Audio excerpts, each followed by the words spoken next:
à l'aise parce que, vous savez, moi je suis né ici à Ziguinchor, dans le quartier Guérino. Mon père est l'imam d'une mosquée ici. Donc, pendant mon enfance, je ne faisais pas la différence entre la chambre de ma mère et la mosquée. Donc, je me suis amusé, disons, je ne faisais pas la différence, quoi. Donc, c'est en grandissant que je sais que non. Après, on me dit non, ici c'est la mosquée, ici c'est la chambre. Donc, on s'amusait presque à la mosquée. Donc, vous imaginez tous les jours les muezzins qui ont tous les jours pendant des années. Et notre école coranique aussi étant là en face. Et je vais vous raconter une petite anecdote, même comment je me suis inscrit à l'école coranique. À l'époque, c'était notre vieux qui s'appelait Ali Dem, paix à son âme. Il avait inscrit ses enfants chez un maître coranique du quartier, qui était un peu là où se trouve l'actuelle école Guérino. C'était mes amis, donc moi j'ai quitté chez moi pour aller jouer avec eux. Et en fait, on allait ensemble à l'école coranique. Mais j'ai demandé au maître coranique, mais je veux apprendre, quoi. Il m'a dit, ah non, il te faut un alwa, quoi, il te faut un truc pour ça. Et comme chez moi, mon père était aussi un marabout et à mon alwa, ben, j'ai une tablette, quoi, pour où écrire les versets, ou bien les cours, les enseignements. Je suis venu à la maison, à l'insu de mon père, j'ai volé un truc, je l'ai jeté derrière la fenêtre. Pour moi, ce n'était pas bien. Ça veut dire que vous imaginez que j'étais très jeune. Je l'ai pris et je l'ai amené chez le je lui ai dit que voilà, moi j'ai maintenant un truc, une tablette, maintenant je vais apprendre. Alors quand j'ai commencé à apprendre, je crois que j'étais assez brillant. Le vieux Alidem pensait que mon père était au courant. Un jour, il est venu à la mosquée pour la prière. Il a dit à mon père, ah, j'ai vu le marabout là. Il a dit que non, Cheikh est très brillant. Hein. Il est très brillant, vraiment, il étudie bien, quoi. Moi, pensant qu'on va me bastonner, mon père m'a appelé. Quand il est venu, il a dit, ah, je comprends pourquoi mon truc là avait disparu. Mais il voulait me féliciter. Mais quand il m'a appelé, moi, j'ai pris la fuite.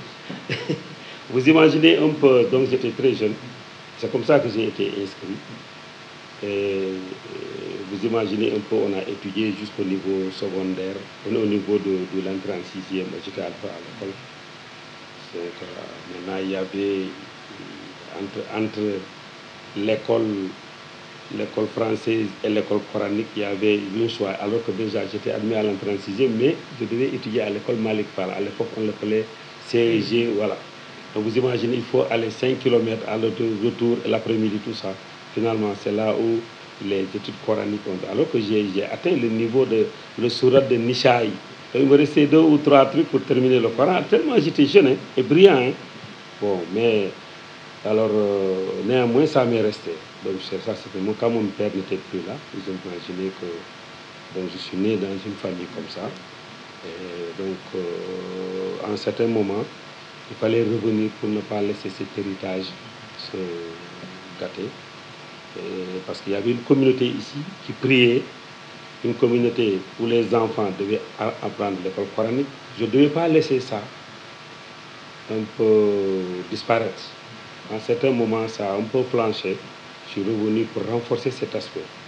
Mais disons que aussi, sur ce parcours religieux, j'ai rencontré une personne qui s'appelle Abdoulaye Al-Ami, qui m'a vraiment aussi encouragé, qui m'a dit que moi je connais la Cameroun, j'arrive souvent là-bas, mais ouais, avec mon âge, je ne peux plus aller.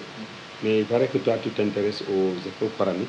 Parce qu'effectivement, à l'époque, je faisais tout pour que tous les jeunes de ce quartier puissent au moins aller à l'école coranique, ici, chez eux. Et donc, finalement, ça a pris de l'ampleur.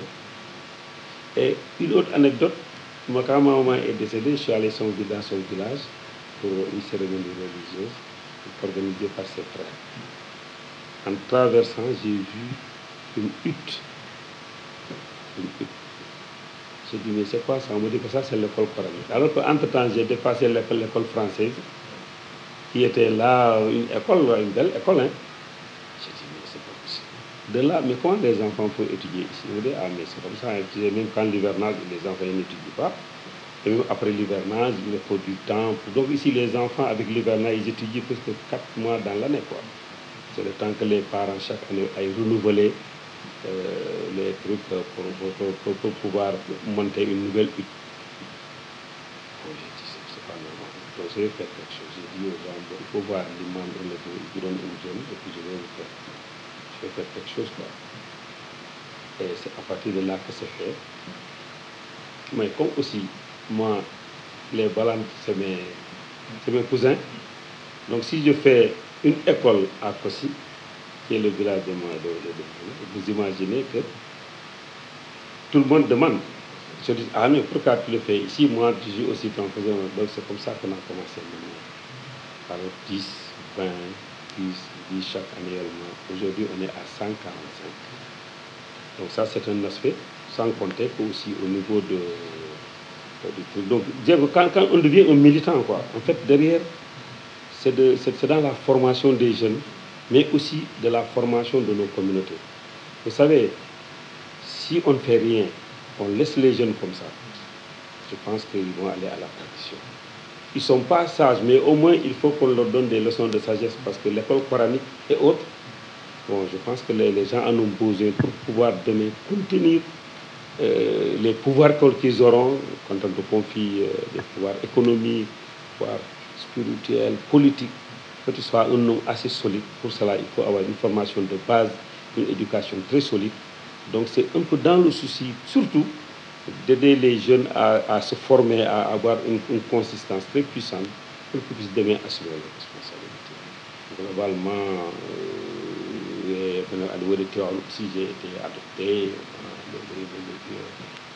Amine aussi m'a toujours soutenu, il a toujours envoyé ses enfants dans les champs religieux que j'organise et partout. Donc c'est devenu maintenant, voilà, je suis devenu un marabout. Voilà.